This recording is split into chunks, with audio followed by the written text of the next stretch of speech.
السلام عليكم ورحمة الله وبركاته. الحمد لله رب العالمين، الصلاة والسلام على رسوله الأمين وعلى آله وصحبه أجمعين ومن تبعهم بإحسان إلى يوم الدين. أما بعد. പ്രിയമുള്ള സഹോദരി സഹോദരന്മാരെ, നാം ഓരോരുത്തരുടെയും ജീവിതത്തിലേക്ക് ഒരു റമളാൻ കടന്നുവരിക എന്നുള്ളത് വിലമതിക്കാനാകാത്ത വിശ്വാസിക്ക് നൽകപ്പെട്ടിട്ടുള്ള അനുഗ്രഹമാണത്. നന്മകളുടെ വസന്തകാലമെന്ന്, പുണ്യങ്ങളുടെ പൂക്കാലമെന്ന് നാം ആ മാസത്തെ വിശേഷിപ്പിക്കാറുണ്ട്. അക്ഷരാർത്ഥത്തിൽ ഒരു വിശ്വാസിയുടെ ജീവിതത്തിലെ പുണ്യങ്ങളുടെ പൂക്കാലമാണ് പരിശുദ്ധമായ റമളാൻ എന്ന് പറയുന്നത്. മനുഷ്യരിൽ ഏറ്റവും ശ്രേഷ്ഠരായവർ ആയുസ് വർദ്ധിക്കുകയും കർമ്മങ്ങൾ നന്നാക്കി തീർക്കുകയും ചെയ്ത ആളുകളാണ് എന്നത് നാം മനസ്സിലാക്കിയല്ലോ. ഒരാൾക്കൊരു റമളാനിലേക്ക് എത്തിച്ചേരാൻ കഴിയുക എന്നുള്ളത് എത്രത്തോളം മഹത്വപൂർണമായ കാര്യമാണ് എന്നുള്ളത് നബി സല്ലല്ലാഹു അലൈഹി വസല്ലമ തങ്ങൾ തന്നെ നമ്മൾക്ക് മനസ്സിലാക്കി തരുന്നു. മഹാനായ ത്വൽഹത്ത് ബിൻ ഉബൈദുല്ല റളിയല്ലാഹു തആല അൻഹുവിൽ നിന്ന് ഉദ്ധരിക്കപ്പെടുന്നതായ ഒരു ഹദീസിൽ രണ്ടാളുകൾ നബി സല്ലല്ലാഹു അലൈഹി വസല്ലമ തങ്ങളുടെ അടുക്കൽ വരികയുണ്ടായി. അവർ വന്നത് അള്ളാഹുവിന്റെ പരിശുദ്ധമായ ദീനിനെക്കുറിച്ച് കേട്ടറിഞ്ഞുകൊണ്ടാണ്.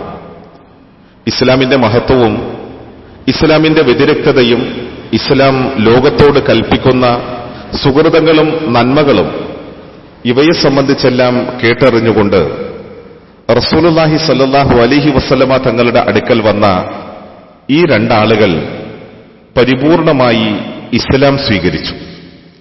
അള്ളാഹുവിന്റെ റസൂലിന്റെ മുന്നിൽ വെച്ച് അഷ്ഹദു അല്ലാ ഇലാഹ ഇല്ലല്ലാഹ് വ അഷ്ഹദു അന്ന മുഹമ്മദ് റസൂലുള്ളാഹി എന്ന വിശുദ്ധമായ ആ വചനം ഉച്ചരിച്ചുകൊണ്ട്, അഥവാ ഇസ്ലാമിലേക്ക് ഒരാൾ പ്രവേശിക്കുമ്പോൾ അയാൾ പറയേണ്ടുന്ന ഷഹാദത്ത് കലിമ, സാക്ഷ്യവാക്ക് ഉച്ചരിച്ചുകൊണ്ട് അള്ളാഹുവിന്റെ റസൂലിന്റെ മുമ്പിൽ വെച്ച് അവർ സമ്പൂർണ്ണ മുസ്ലിമീങ്ങളായി.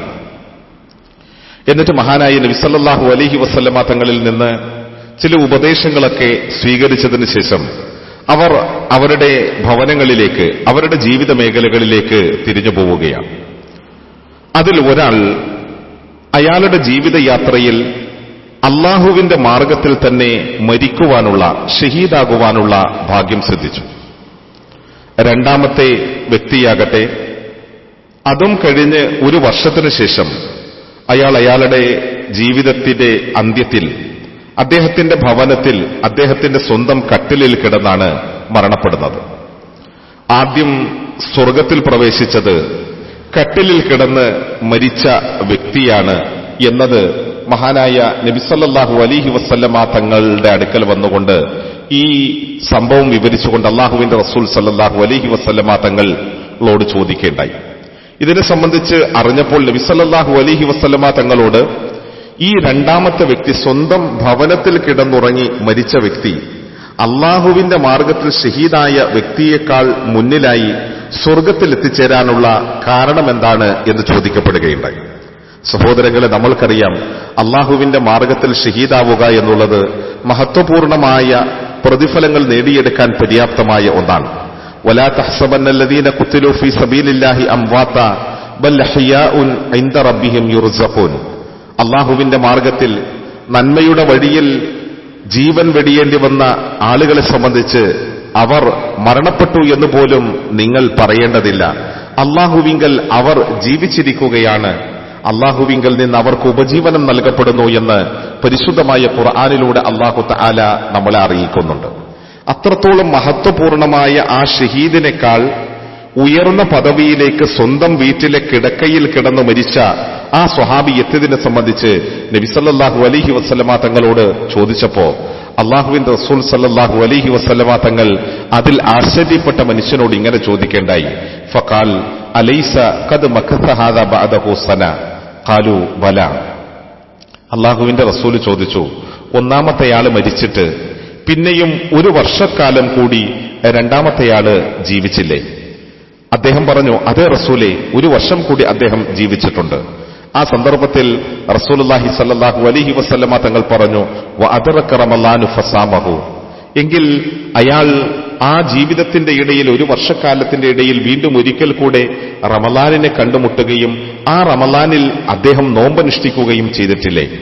ഈ സന്ദർഭത്തിൽ അദ്ദേഹം പറയുകയുണ്ടായി, ഖാലു ബല, അതേ റസൂലേ, തീർച്ചയായും അദ്ദേഹം അങ്ങനെ പ്രവർത്തിച്ചിട്ടുണ്ടാകും. നമ്മളൊന്ന് ആലോചിച്ചു നോക്കൂ സഹോദരങ്ങളെ, ഒരു റമളാനിലെ വ്രതാനുഷ്ഠാനം കൊണ്ട് ഒരു ഷഹീദിന് ലഭ്യമാകുന്ന പ്രതിഫലത്തെക്കാൾ ഉയർന്ന പ്രതിഫലത്തിലേക്ക്, അഥവാ ആ നിലയിലേക്ക്, ആദ്യത്തിൽ സ്വർഗത്തിലേക്ക് എത്തുന്ന അവസ്ഥയിലേക്ക് ഈ സ്വഹാബി വര്യൻ മാറിയതാണ് ഈ ഹദീസിന്റെ ആശയത്തിൽ നിന്ന് നമ്മൾക്ക് മനസ്സിലാക്കാൻ സാധിക്കുന്നത്. നമ്മൾക്കറിയുമല്ലോ, കഴിഞ്ഞ റമളാൻ നമ്മളുടെയൊക്കെ ജീവിതത്തിലേക്ക് കടന്നു വന്നപ്പോൾ നമ്മളോടൊപ്പം ഉണ്ടായിരുന്ന എത്രയെത്ര ആളുകളാണ് ഇന്ന് നമ്മൾക്കൊപ്പമില്ലാത്തത്. അവരെല്ലാം നമ്മളുടെ ചുറ്റുപാടിലുമുള്ള ഏതോ ഒരു പള്ളിക്കാട്ടിലെ ഇരുട്ടറയിൽ അവരുടെ പ്രവർത്തനങ്ങളുടെ സ്വാധീനമെല്ലാം അസ്തമിക്കുകയും അവർ ചെയ്ത പ്രവർത്തനങ്ങളുടെ പ്രതിഫലം പ്രതീക്ഷിച്ചുകൊണ്ട് 6 അടി മണ്ണിന്റെ ഉള്ളിൽ അവർ വിശ്രമിക്കുകയുമാണ്. സഹോദരങ്ങളെ, ഇനി ഒരു റമളാൻ നമ്മളുടെ ജീവിതത്തിലേക്ക് വരുമ്പോൾ നമ്മൾ ഉണ്ടാകുമോ ഇല്ലയോ എന്ന് നമ്മൾക്ക് ആർക്കും അറിഞ്ഞുകൂടാ. തീർച്ചയായും റമളാൻ എന്ന അനുഗ്രഹം നമ്മളുടെയൊക്കെ ജീവിതത്തിലേക്ക് അല്ലാഹു സുബ്ഹാനഹു വ തആല നൽകിയിട്ടുണ്ടെങ്കിൽ ആ അനുഗ്രഹത്തെ തിരിച്ചറിയുവാനും അമൂല്യമായ ആ സമയങ്ങളിലൂടെ അല്ലാഹു സുബ്ഹാനഹു വ തആല നേടിയെടുക്കാൻ പറഞ്ഞ നന്മകൾ അത്രയും നേടിയെടുക്കാനും ഈ വിശുദ്ധമായ റമളാനിന്റെ രാവുകളെയും പകലുകളെയും അക്ഷരാർത്ഥത്തിൽ പ്രയോജനപ്പെടുത്തുന്ന നല്ലവരായി നാം മാറണം. തീർച്ചയായും റമളാനിന്റെ ചൈതന്യം ഉൾക്കൊണ്ടുകൊണ്ട് അതിന്റെ യഥാർത്ഥമായ മഹത്വത്തെ തിരിച്ചറിഞ്ഞുകൊണ്ട് ഉണർന്ന് പ്രവർത്തിക്കാനും വളരെ ആത്മാർത്ഥതയോടെ അല്ലാഹുവിങ്കൽ നിന്ന് പാപമോചനവും അവന്റെ കാരുണ്യവും അവന്റെ സ്വർഗവും നേടിയെടുക്കുവാൻ നാം നിത്യവും പരിശ്രമത്തിലായിരിക്കണം എന്നുള്ളത് ഈ റമളാൻ നമ്മളെ ഓർമ്മപ്പെടുത്തുന്ന ഒന്നാണ്. തിരിച്ചറിവോടെ പ്രവർത്തിച്ച് മുന്നേറാൻ ശ്രമിക്കുക. നാഥനായ അല്ലാഹു അനുഗ്രഹിക്കട്ടെ. അസ്സലാമു അലൈക്കും വറഹ്മത്തുള്ളാഹി വബറകാതുഹു.